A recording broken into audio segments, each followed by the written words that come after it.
یعنی ایک چیلنج کر رہا ہے، بار بار چیلنج کر رہا ہے۔ وجہ یہ ہے کہ اسے معلوم ہے کہ یہ لوگ اتنے مصروف ہیں، یہ آئیں گے نہیں، جب آئیں گے نہیں تو میں اپنے آپ جیتا ہوا قرار پا جاؤں گا۔ اچھا، ایک اور پاکستان کے بڑے عالم دین ہیں، ان کا نام ہے ڈاکٹر حافظ زبیر صاحب۔ وہ تو ان محترم کے پیچھے پڑے رہے اور ان کے جھیلم جا کر انہوں نے قیام کیا اور کہا حضرت ہم کو آنے کی اجازت دی جائے، ہم کوئی بات نہیں کریں گے، اختلافی بات نہیں کریں گے، صرف سوال کریں گے، صرف آپ سے جواب چاہیں گے، صرف آپ کا ایک انٹرویو لے لیں گے۔ لیکن حضرت اس کے لیے بھی تیار نہیں ہوئے، بڑی مشکل سے حضرت نے اپنی مبارک مجلس میں آنے کی اجازت دے دی۔ اور مبارک مجلس میں آنے کے بعد حضرت اتنے ڈرے ہوئے اور خائف تھے اور اتنا گھبرا رہے تھے کہ حضرت کو ڈر تھا کہ کہیں یہ ساری باتیں آن ریکارڈ نہ ہو جائیں، تو حضرت نے کہا کہ ویڈیو ریکارڈنگ کی بالکل اجازت نہیں ہے کیونکہ پول کھلنے کا ڈر ہے۔ اور پھر اس کے بعد حضرت نے کہا کہ آڈیو ریکارڈنگ بھی اگر کسی نے کی تو میں قیامت کے دن آپ کا گریبان پکڑ لوں گا۔ سوال یہ پیدا ہو رہا ہے حضرت آپ تو اتنے قابل ہیں،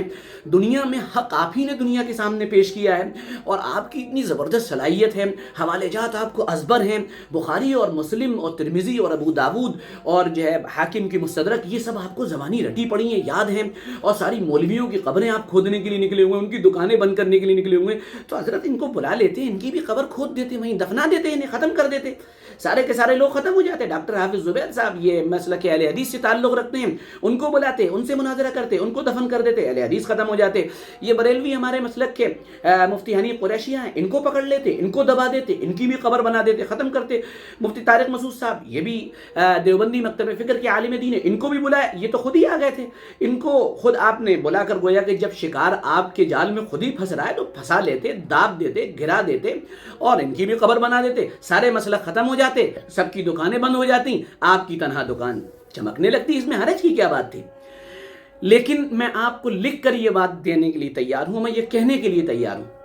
یہ آدمی لائیو بیان نہیں کر سکتا کبھی، یہ مجمع میں پبلک میں لائیو بیان نہیں کر سکتا، یہ مسجد میں کبھی بیان نہیں کر سکتا، اور مسجد سے بیان نہ کرنے کی جو وجہ بیان کرتا ہے نا، یہ ہم نے تو اپنے فرقے کی کوئی مسجد نہیں بنائی ہے، ہمیں کوئی فرقہ تھوڑی بنانا ہے، ہم تو سارے فرقوں کو صحیح کہتے ہیں، سب کی غلط باتوں پر ان کو ٹوکتے ہیں۔ حضرت یہ ضروری ہے کہ آپ جمعے کے ممبر پر بیٹھیں اور بیان کریں اور لائیو آپ کا بیان ہو تاکہ لوگ سنیں، کیونکہ یعنی یہ بات سمجھنے کی ہے، سامنے بولنا، پبلک کے سامنے بولنا اور اسکرپٹڈ بولنا، ان دونوں میں بہت بڑا فرق ہے۔ اللہ ہم کو اس کی سمجھ عطا فرمائے۔ اب میں آپ سے اس سلسلے کی آخری بات کہنا چاہوں گا، اور وہ آخری بات یہ ہے کہ دیکھیے، یاد رکھیے کہ ان ھذا العلم دین، یہ امام مسلم نے اپنے مقدمے میں سعید بن المسیب کا قول نقل کیا ہے، ان ھذا العلم دین فانظروا عمن تأخذون دینکم، یہ دین کا جو علم تم حاصل کر رہے ہو، جو علم حاصل کر رہے ہو، یہ دین ہے۔ اور یاد رکھنا، دین میں اس بات کا بہت لحاظ رکھنا کہ یہ تم دین کا علم کس سے حاصل کر رہے ہو، یہ بہت اہم بات ہے۔ اب آپ خود اندازہ لگا لیں کہ آپ کا دین کا علم جو ریسورس ہے وہ کہاں سے آ رہا ہے، اس آدمی سے جو ڈرپوک ہے،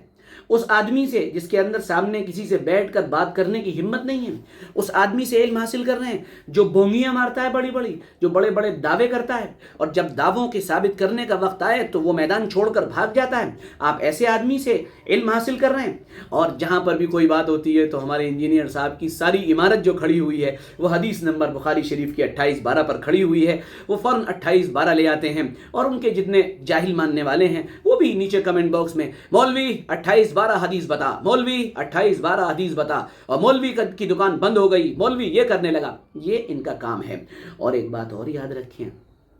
درخت اپنے پھل سے پہچانا جاتا ہے۔ ان کے جتنے شاگرد ہیں، ان کی زبان، ان کا لہجہ، ان کا طرز، ان کا انداز، ان کا وے آف ٹاکنگ خود اپنے استاد سے بھی زیادہ بھدا اور خراب اور بیکار ہے۔ تو بس میں آخر میں ویڈیو میں یہی کہنا چاہتا ہوں کہ مفتی حنیف قریشی صاحب سے جو مناظرے کا جو پروگرام 26 نومبر کو طے ہوا تھا، کیا وہ پروگرام جاری رہا یا پروگرام ختم ہو گیا؟ تو مزاح کے طور پر میں کہنا چاہتا ہوں کہ پروگرام کہاں سے جاری رہا، پروگرام تو بڑھ گیا۔ تو مجھے ایسا لگتا ہے کہ مناظرے کی دعوت پر مرزا صاحب بھی بڑھ گئے، اور اب ان کے ذمے 3 ایسی بڑی تہمتیں ہیں کہ جس نے ان کی بونگیوں کی ہوا نکال دی ہے۔ پہلی، مفتی طارق مسعود صاحب سے بات نہ کرنے کی، دوسری ڈاکٹر حافظ زبیر صاحب کا سامنا نہ کرنے کی، اور تیسری بڑی بنیادی جو بڑی کھلے عام ایک فضا بنی تھی 26 نومبر کو مفتی حنیف قریشی صاحب سے بات نہ کرنے کی۔ تو انجینئر صاحب بونگیاں مارنا بند کیجئے، ادھر ادھر کی ہانکنا بند کیجئے اور کنسٹرکٹیو کام کریے۔ بہرحال آپ کو اللہ تعالیٰ نے صلاحیت تو دی ہے، اس کا انکار نہیں ہے، کیونکہ فتنے باصلاحیت ہی لوگ پیدا کرتے ہیں، تو آپ نے جس فتنے میں امت کو ڈالا ہے اس سے نکالیے، قرآن و حدیث کی دعوت دیجیے۔ ابھی آپ نے سوائے حدیثوں کو اردو زبان میں پڑھنے کے کچھ اور نہیں کیا ہے، پڑھیے، مطالعہ کیجیے اور فہم حدیث پیدا کیجیے۔ اس کے لیے آپ کو